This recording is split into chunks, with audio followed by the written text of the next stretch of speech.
Welcome to week 2 of Pie Month. Now, if you missed our first week, you want to go back and check it out because it's my favorite pie, key lime pie, individual serving key lime pie. Check it out up there. And the best part is we cook it in the air fryer. Now, today's recipe, we are making a single serve pecan pie with no crust because, let's be honest, who really eats pecan pie for the crust? No, you eat it for that ooey gooey, nutty filling, and that's what it's all about today. So whether you're celebrating small this Thanksgiving and just need enough pie for yourself, or you're with a crowd but you've only got a couple of pecan pie lovers, this recipe is for you. Now, don't forget to check out all the other single serve and small batch pie recipes I have if you are planning your pie menu. Right up there, I have so many different types of pies. I can pretty much guarantee I've got your favorite there. But if I don't, leave me a comment and let me know what it is. So for our pie today, we're gonna use a 10-ounce ramekin. And this one measures about, I don't know, a little over an inch high, 4 to 5 inches across, but it holds 10 ounces. So if you're not sure how big it is, just fill it up with water and you can tell that way. But also if you have these cute little pie dishes that I've used a lot here with my small batch pie recipes, these are the perfect size too. Today we're gonna use the ramekin. Now we're gonna start with a tablespoon. I have a tablespoon of melted salted butter in my bowl. We're gonna add in a 1/4 cup of granulated sugar. Now you could also use brown sugar if you prefer. It'll just give it a little deeper, richer flavor. All right, and then into that we're gonna add 1 egg, a teaspoon of vanilla extract. You know, I just measure with my heart when it comes to vanilla.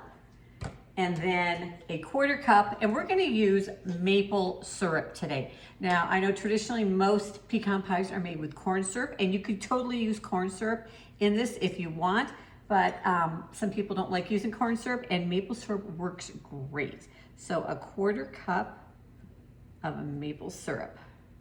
All right, and then we're just gonna whisk that all together. Now, when I originally was working on this recipe, I tried to figure out how to cook it in the air fryer because I know you guys like your air fryer, but I failed. I just could not get it to cook right, the right temperature, the right time or whatever.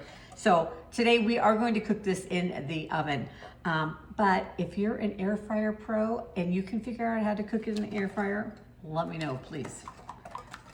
All right, then the last ingredient we need 1/8 of a teaspoon of salt.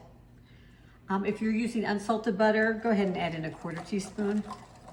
Okay, and then the last ingredient we need is our pecans. And so we're just gonna take a 1/4 cup of pecans.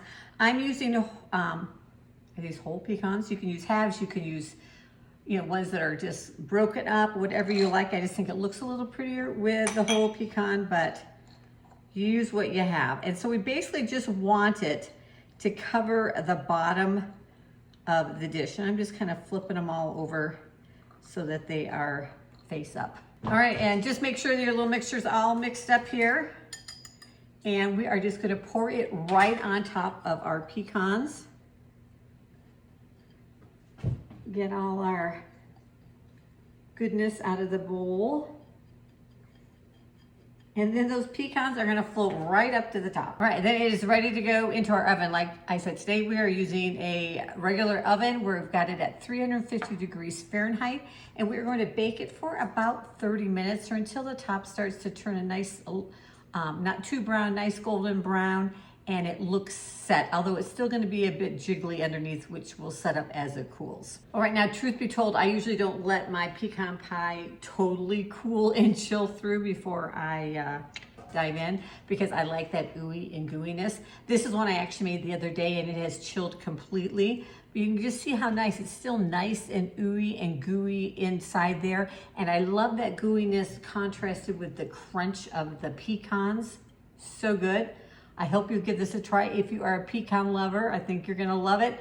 No crust involved, just that yummy and nutty filling. Thanks for joining me in the kitchen today, and I'll see you in our next video.